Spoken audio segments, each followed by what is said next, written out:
You are standing next to a cart. It has wheels. You don't think about it. You've never had to. For you, this is nothing. A wheel is the most obvious shape in the world. Round things roll. A child figures this out by age 2. So here is the question that should bother you. For roughly 300,000 years, modern humans lived on this planet, hunted, built shelters, crossed continents, painted caves, and buried their dead with ritual and care. And for almost all of that time, nobody built a wheel. Not one. Why did it take so long for something so obvious? The honest answer is that the wheel was never obvious. It is one of the strangest inventions in human history, and understanding why forces you to rethink what obvious even means. Start with the timeline, because the numbers are brutal. Anatomically, modern humans appear in the archaeological record around 300,000 years ago. Agriculture begins roughly 12,000 years ago. Writing appears around 5,400 years ago. And the wheel. The oldest confirmed wheel and axle evidence comes from the Ljubljana Marshes in modern-day Slovenia, a wooden wheel dated to around 3,150 BCE, roughly 5,150 years ago. That means humans farmed for thousands of years, built cities, domesticated animals, and smelted copper, all before anyone rolled a cart down a road. Archaeologist David Anthony, who spent decades studying the Eurasian steppe, argued that the wheel likely didn't emerge in one single eureka moment in one place. Instead, evidence suggests it appeared almost simultaneously across parts of Mesopotamia, the Caucasus, and Central Europe within a few centuries of each other, around 3,500 BCE. One clue comes from Poland, a ceramic pot known as the Bronocice Pot, decorated with what appears to be an engraved image of a wagon with 4 wheels, dated to roughly 3,400 BCE. It's not a wheel itself. It's a picture of one.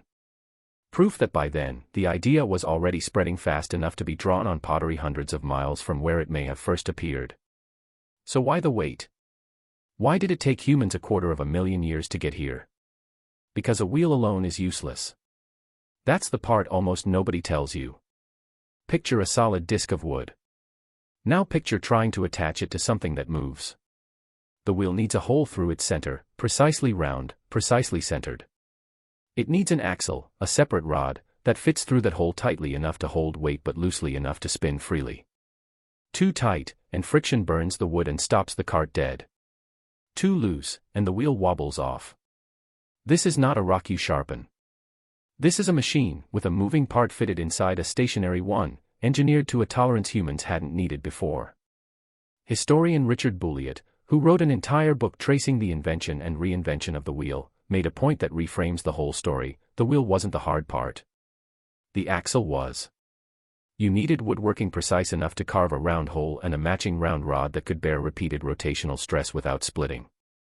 That kind of tooling didn't widely exist until humans were already deep into the Bronze Age, working with metal chisels and drills instead of stone. There's a second piece too, and it's just as important. A wheel is only useful if you have somewhere flat enough to roll it, and something that benefits from rolling instead of carrying. Most of early human history was spent as small, mobile groups. Hunter-gatherers moving constantly across uneven terrain, forest floors, riverbanks, mountain passes, had no use for a heavy wooden cart. You can't roll a wheel through dense woodland. You can't push it up a scree slope. A human on foot, or a pack animal, was simply more efficient. The wheel had to wait for the world to change around it first, for settled agriculture, cleared land, domesticated draft animals strong enough to pull weight, and enough surplus grain or goods that hauling large loads over flat ground actually mattered. So let's reconstruct the moment it finally clicks into place. A farming village somewhere near the Black Sea, sometime after 3,500 BCE. There's already a potter's wheel spinning in one corner of the settlement, a flat rotating disc used to shape clay, an idea people had been living with for centuries before anyone thought to turn it sideways and put it under a cart. Oxen, domesticated a few thousand years earlier, stand tethered nearby, strong enough to pull loads no human ever could. Someone has just finished carving 2 matching wooden discs, drilling a hole through each with a bow drill, and fitting them onto a wooden axle beneath a simple platform. It creaks. It's clumsy. It might snap on the first big rock it hits. But it rolls. And here is the counterintuitive twist that changes how you should think about invention itself. The wheel wasn't a stroke of genius. It was a bottleneck. Every ingredient had already existed for a long time before the wheel appeared. Round objects. Rotational motion, from spindle whorls used in spinning thread, to potter's wheels used in shaping clay. Domesticated animals strong enough to pull. Cleared, flattened land from farming.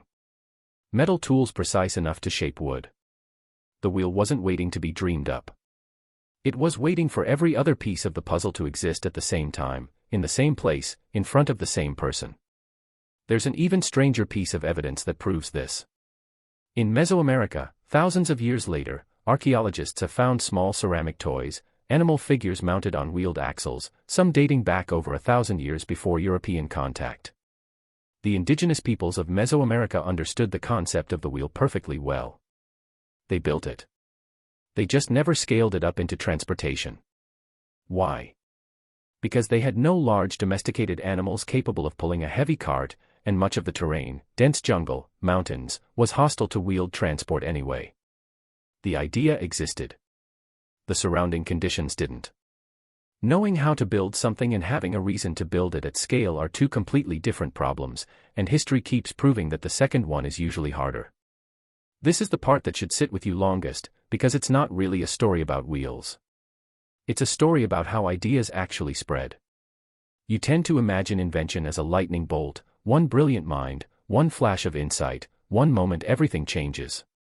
That's rarely how it happens. Most breakthroughs, from the wheel to the printing press to the airplane, show up only after a slow, invisible accumulation of smaller, unrelated pieces finally line up in the same place at the same time. The person who invents something is usually just the one standing at the intersection when the last piece falls into place. Think about what that means for you, right now, in whatever you're trying to build or solve. The obstacle rarely feels like it's missing genius. It feels like something is almost there, almost working, almost obvious, and you can't quite say why it isn't happening yet. The wheel teaches you that the missing piece is often not a bigger idea.